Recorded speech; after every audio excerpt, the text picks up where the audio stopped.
next door above the Highline, because that's part of the core business.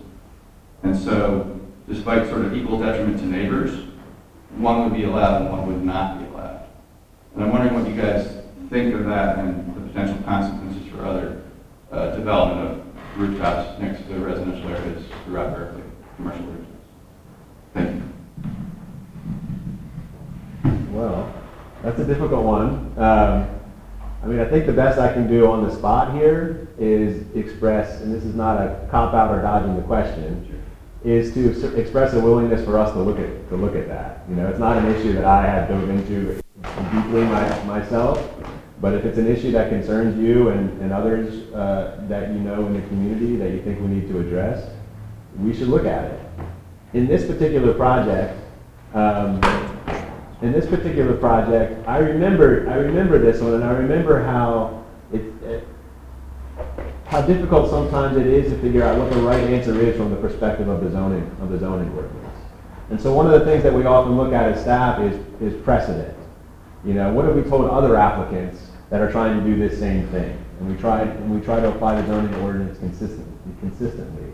And as I recall, again, the details are a little bit hazy on this one. I deal with literally thousands of projects every year. As I recall, one of the interpretations that we made was, well, this is the interpretation that we made in the past, and it's consistent with decisions that we made in the past.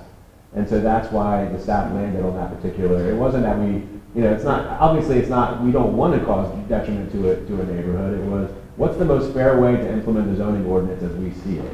And then have that debate. We need to stop. Oh, We need to move on. I was going to go to the tree question for Well, we'll have to bring it up later. 1690 University. Okay, thank you. Okay. Next one, Steve. Okay, I'm Steve Pennicum. Just for informational purposes, I'm the chair of the Landmarks Commission, and I'm also on the City Design Review Committee as a representative of the Landmarks Commission. But of course, everything I'm saying is as an individual. So when I was appointed to the Design Review Committee, I sent a note to the city staff, staffers saying, what's the mission of this committee? And I got sort of a flustered response. And eventually I got an email that said, oh, here, look at this. And it was a statement, it was fairly clear, very simple about what the mission of Design Review was. And I wrote that down on the inside cover of the notebook I take to meetings, and I periodically refer to it. And it's really fascinating that very often the staff statements are in opposition to what the mission is.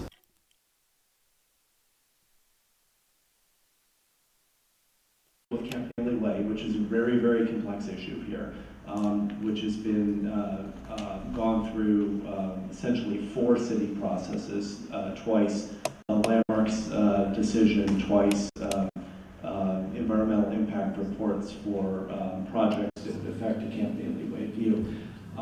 So the reason I got involved in this at the beginning was I was trying to follow what the city general plan says, and I'm going to take a bit of my time here to read some quotes from the general plan, and these are posted on the planning department's homepage. So the citizens of Berkeley have a long tradition of caring about the development and quality of their built environment. What remains is basic and powerful, yet in need of protection. There are striking views, especially the silhouette of the hills and the panorama of the bay and the bright afternoon light culminating in gorgeous sunsets behind the Golden Gate. Berkeley has within its borders a remarkably appealing and diverse wealth of buildings and landscapes, aptly reflecting the city's rich and significant history. Unfortunately, Berkeley has lost many of its important historic buildings and landscape features, while others are potentially threatened. Keeping older buildings and landscape features and ensuring good new design offer many important advantages, including economic benefits and community identity. Concern is, of course, needed not just for desirable buildings, but also for good landscape elements, whether natural or man-made. So this is right there. This is the mission of planning, part of the mission of planning in the general sense. And this is a direct quote from the general plan about views, section entitled Views. Construction should avoid blocking significant views, especially ones towards the bay, the hills, and significant landmarks such as Campanile, Golden Gate Bridge, and Alcatraz Island. Wherever possible, new buildings should enhance the vista or punctuate or clarify the urban pattern. So I thought when this issue first came up and I saw that a building was going to intrude into the view of Golden Gate and Campanile Way, this is the view that got Berkeley its name. This goes back to the 1860s before anybody thought of having a city here. I thought, well, this is a pretty straightforward issue. The city can use the general plan to protect this view. It's been a long, torturous process since then, which I haven't given up on. But at every step along the way, each generation of city staff have tenaciously fought against these general principles and have applied. They've been advocates for specific developments and not advocates for the overarching principles of Berkeley.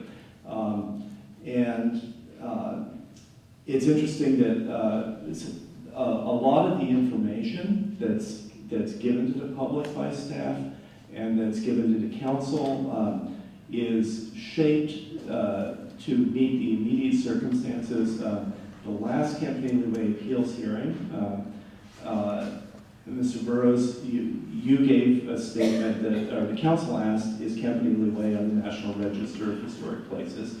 And you consulted with your staff and you said, yes, it is. I'm not sure you were aware that your staff have also written statements, or approved written statements, that say that Campanile Way is not on the National Register of Historic Places. So the staff wanted both ways. They cut the circumstances, or the issues to fit the particular project. Years ago, I came across this great quote by John Muir, and I don't have the exact wording here, but I'll paraphrase it. And John Muir basically said, if there was just one redwood tree left in the world, just one tree, it would not be long before there was a lawyer and a lumberman standing at the foot of that tree, arguing for every reason, celestial and terrestrial, that that tree must come down. And that's how I often feel about Berkeley issues when people are trying to protect a public interest, like view that the general plan is supposed to protect. That there's a city staffer and a developer standing there saying, oh, you can't have this. We have to go ahead and just approve the project. I guess my questions, I may have a little follow-up on this. So how do you implement the principles of the general plan? So there have been a lot of responses today that have referred to the zoning ordinance, enforcing the zoning ordinance. The general plan is supposed to be superior to the zoning ordinance. And most cities in California, I'm told, have what's called a consistency ordinance that says if the general plan is in conflict with a specific element of the zoning ordinance, then the general plan applies. And this came up in the issue of neighborhood plans as well. And throughout city processes, so all the ones I've been involved in, you go to the staff and you say, wait a minute, the neighborhood plan says X, Y, and Z. And the staff say, that doesn't matter. We don't pay any attention to that because the zoning ordinance says something different. So my first question is, would you support a consistency ordinance that says that in cases of conflict between the general plan and the zoning ordinance, the general plan rules? So I'm going to start the response to the questions, and answer to your last question, yes, I would support that. And We actually drafted, we've actually drafted a consistency ordinance that disappeared into the, well, maybe it's time to bring it up. sure. So, I just have to comment, I do feel, Mr. Finicom, that you have unfairly characterized our staff. And as the mayor, I have to respond and defend the work that they do. There was a public process, you submitted a landmark application, so I think it's also helpful to get clarification that you were intending to landmark the view. I think it was stated in your comments.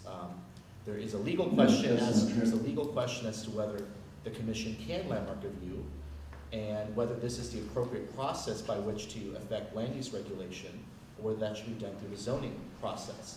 But I'll just say there was a public process. Your commission did make a designation that went to council, and the elected city council decided differently. You may not agree with that decision, but there was a public process. There was a lot of public testimony, a lot of information in the record. You missed the point where I said you were given inaccurate information. You were given non-factual information. Well, I think it's important to distinguish between the planning department of the past, and many of you I've worked with over the years on a number of issues. We did not always have a planning department that was open to really hearing the community, trying to improve customer service, and really make sure that things are being done in an impartial way. And I think we need to distinguish the planning department of the past with this planning department. So I'm responding to your question. Mr. Burrows, I think, and his staff have really done a good job in trying to really listen to the community. I mean, I don't know if Mark Rhodes ever would come to one of these meetings and hear what you have to say. I think there's a real concerted effort to understand how we can do a better job, how we can apply the law fairly, how we can better engage the community. So I really think it's important to not cast aspersions about people's intentions, or, obviously if there's a legitimate issue in terms of how something was done, I think we're open to hearing constructive feedback.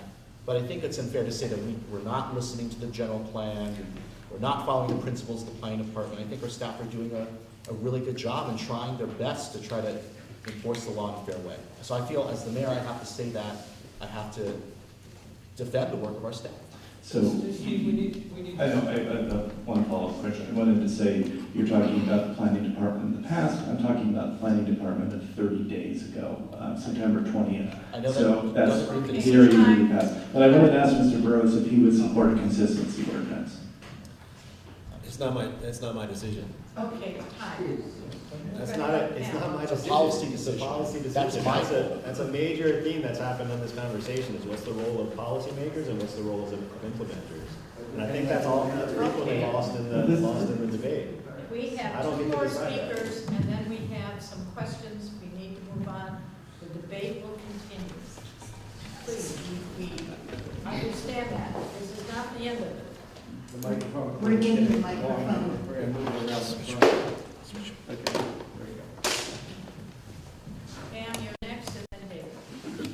Hello, I'm Pam Ormsby, and I'm here talking about 1155 to 1173 Hearst. There are two lots. One is a single-family home. The other has rent-control cottages and flats with long-term tenants.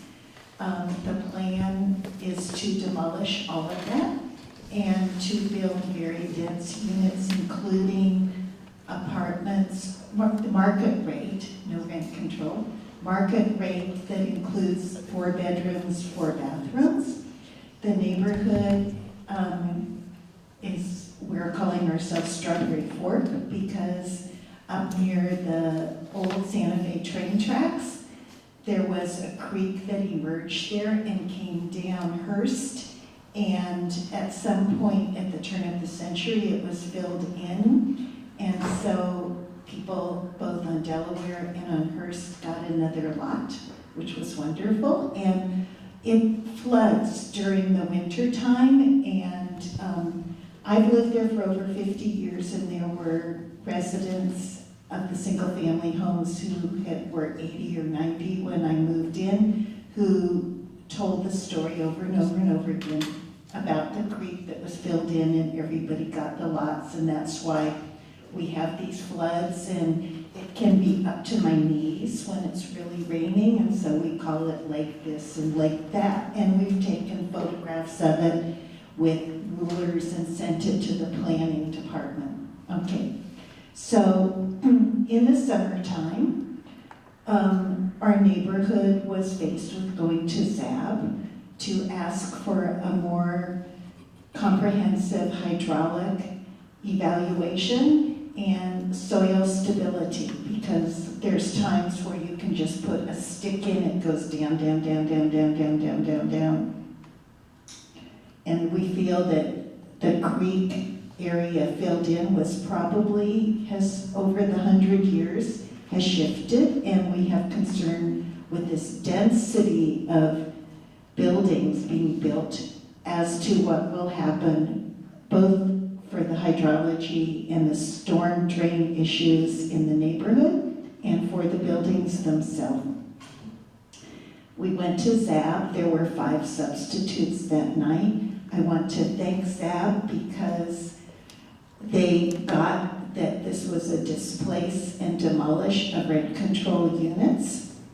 And I appreciate that they said that the people who have rent control can stay, but we're very concerned about the conditions of construction, that it will make it inhabitable for those people so that eventually it will be a displace and demolish.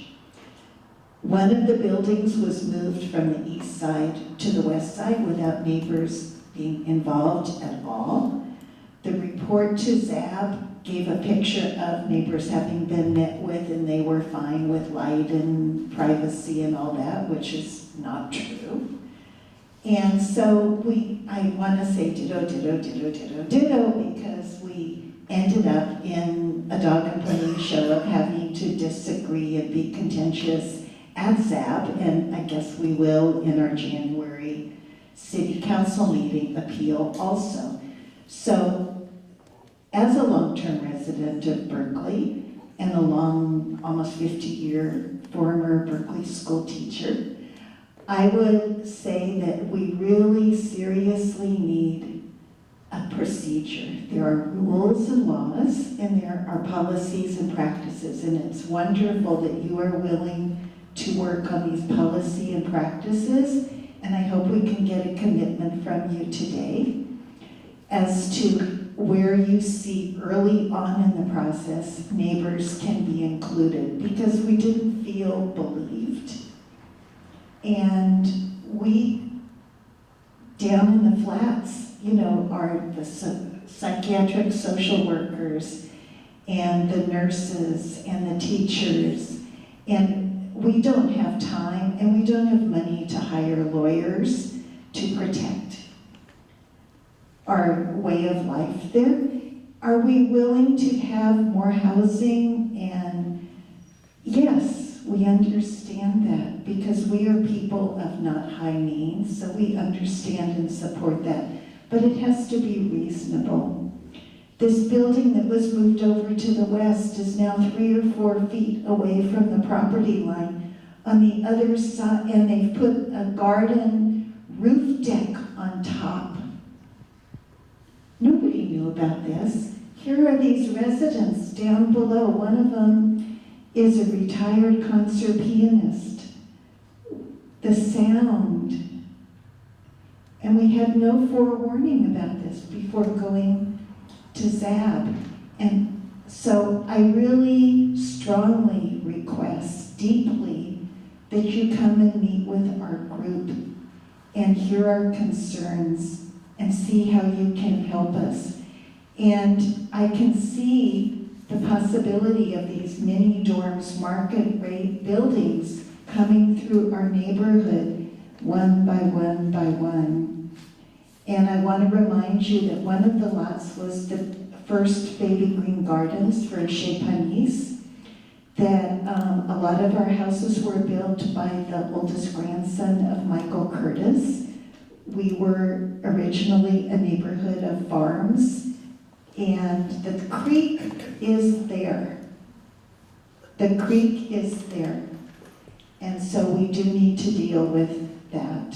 Thank you very much for coming today and for being willing to listen to us. Yeah. Of course, that's why I'm here, is to listen and hear your concerns, and I'm happy to come talk to your group and spend some time with you and hear your concerns further. I know that on this particular project, I'm not sure if it's you or or other neighbors, but you've submitted some other analyses related to the potential water Yes. issues, and I know Yes. staff is analyzing that as well, so I appreciate Yes. your engagement in it. And ZAB had recommended that there be a more comprehensive hydrology report, and I believe the response of the planning department was that whatever the project planner, developer had recommended is sufficient. We strongly feel that it isn't, and would like to have your help in having more complete hydrology and soil engineering. Thank you, and meeting with us. We would be happy to meet with you. Okay, I'd be thank happy to you. come. Thank We've you. got to move on to David. And this is our last presentation. Okay, thank you. You guys look like you're doing pretty good, Yeah. given that you've gotten numerous points of view just about from every neighborhood in Berkeley. So I'll bring up one that kind of cuts across all of our neighborhoods, but amazingly hasn't been mentioned, and that's the issue of sunlight protection. You know, it's come up time and time again, probably at ZAB, probably at City Council, probably at every planning commission.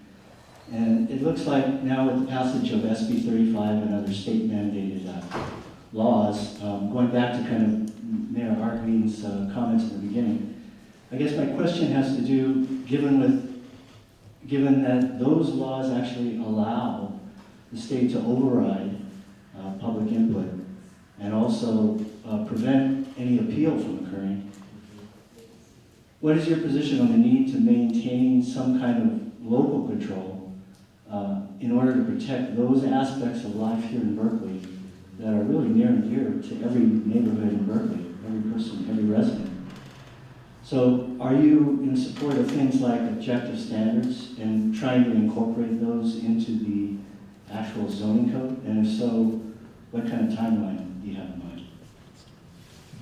So I'll start and Mr. Bros can jump in. So it became very clear after the passage of SB 35 and the changes to the Housing Accountability Act that we needed to take a look at our local zoning and to put in place objective standards on sunlight, to better codify what does detriment mean. Views, sunlight, other impacts. It's right now rather ambiguous. It's a lot of discretion left to staff and the ZAB.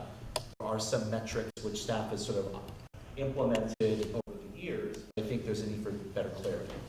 So one of the things the City Council did last summer was to refer to the Planning Commission to develop objective standards on all these different issues to better define detriment. And under the Housing Accountability Act, if a project does not conform to those objective standards, it is not subject to the Housing Accountability Act. So and similarly, there's a relationship between objective standards and the SB 35 process. So the more we can put in place, we can codify these standards, the more power Berkeley will have.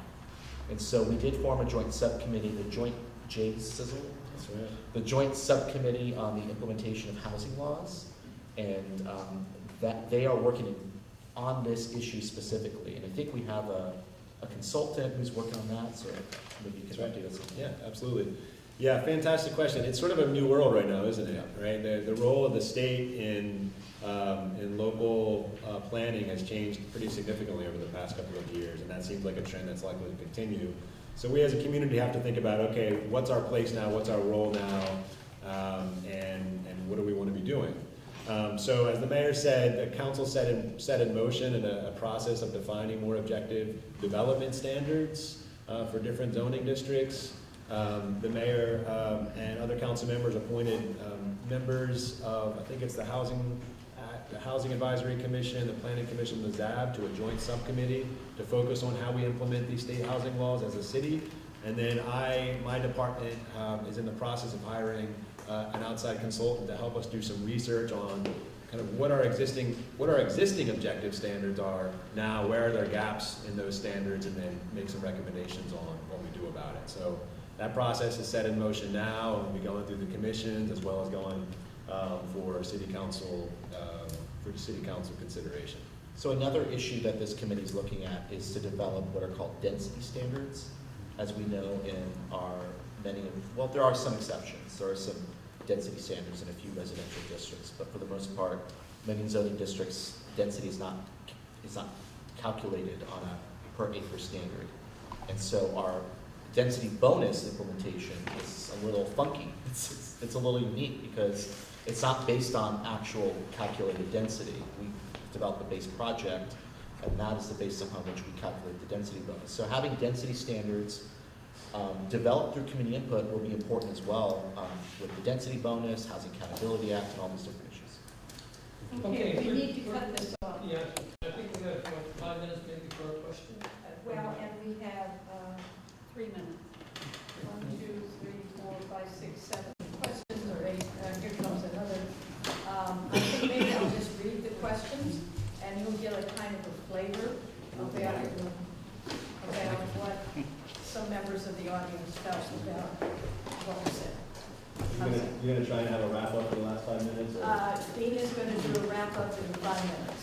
So we only have 2 minutes to listen to the questions. Okay, so these are, I don't think you can actually answer these in the time that we've got. Talk fast. So I can talk fast, but I can't talk that fast. Okay, the summary taken from this meeting is that our city is being served by not by professionals, but by largely disinterested bureaucrats. Don't shoot the messenger, please. These are heartfelt statements that people have made, and you need to kind of take them into your consideration.